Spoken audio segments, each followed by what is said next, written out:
السلام علیکم ورحمۃ اللہ وبرکاتہ۔ ناظرین کرام، صدقۃ الفطر سے متعلق ایک دو چیزیں مجھے کہنی تھی۔ وہ ہمارے علاقے میں بہت خراب ایک چلن چل چکا ہے۔ وہ یہ ہے کہ شروع رمضان ہی میں فطرے کو نکال دیا جاتا ہے، صدقہ فطر کو شروع رمضان ہی میں نکال دیا جاتا ہے، اور نصف رمضان ہوتے ہوتے یا 20 رمضان گزرتے گزرتے پورا فطرہ ختم ہو جاتا ہے۔ یہ طریقہ بالکل شریعت کے خلاف ہے۔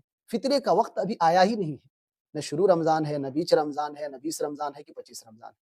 یہ صدقۃ الفطر کا وقت ہے ہی نہیں۔ صدقۃ الفطر کا صحیح وقت اس وقت شروع ہوتا ہے جب رمضان کی تاریخ ختم ہو جاتی ہے، 29 ہو یا 30 ہو، جب رمضان ختم ہو جاتا ہے اور عید کا چاند نظر آ جاتا ہے، تب اس کا اصل وقت شروع ہوتا ہے، اور اس وقت سے لے کر کے عید کی نماز ادا کرنے سے پہلے پہلے تک اس کا اصل وقت ہے۔ لیکن صحابہ کرام کے بعض آثار ہیں جس سے 1 یا 2 دن پہلے صدقۃ الفطر کو نکالا جا سکتا ہے، یعنی 28 29 رمضان کو بھی آدمی نکال سکتے ہیں۔ البتہ یہ جو طریقہ ہمارے علاقے میں رائج ہے کہ رمضان کے شروع ہوتے ہی پورا مکمل فطرہ نکال دیا جاتا ہے، اور جتنے فقیر غربا اور مساکین آتے ہیں سب کو اسی میں سے دیا جاتا ہے، یہ صحیح طریقہ نہیں ہے۔ یہ فطرے کا وقت اب تک آیا ہی نہیں ہے، اس لیے کون سا فطرہ ہم اور آپ ادا کر رہے ہیں؟ لہذا سمجھنے کی ضرورت ہے، اور علاقے کے علماء کرام سے گزارش ہے کہ اس کی تصحیح کریں، اس کی اصلاح کریں، لوگوں کو بتائیں کہ فطرے کا وقت ابھی نہیں آیا ہے۔ بعد میں لینے والے آئیں گے، نہیں آئیں گے، یہ آپ کی ذمہ داری ہے کہ اگر لینے والے نہیں آ رہے ہیں تو ان مستحقین تک آپ پہنچائیں لے جا کر۔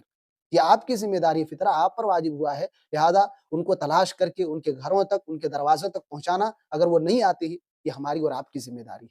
اگر وہ مسکین نہیں آتے ہیں تو شروع رمضان میں دے کر کے ختم کر دیا جانا، یہ شریعت کی تابعداری نہیں ہے، یہ اپنی منمانی ہے کہ اپنے حساب سے ہم دیکھ رہے ہیں کہ جو ہمارے لیے سہولت کا باعث ہو، جو ہمارے لیے آسان ہو، وہ کرتے ہیں۔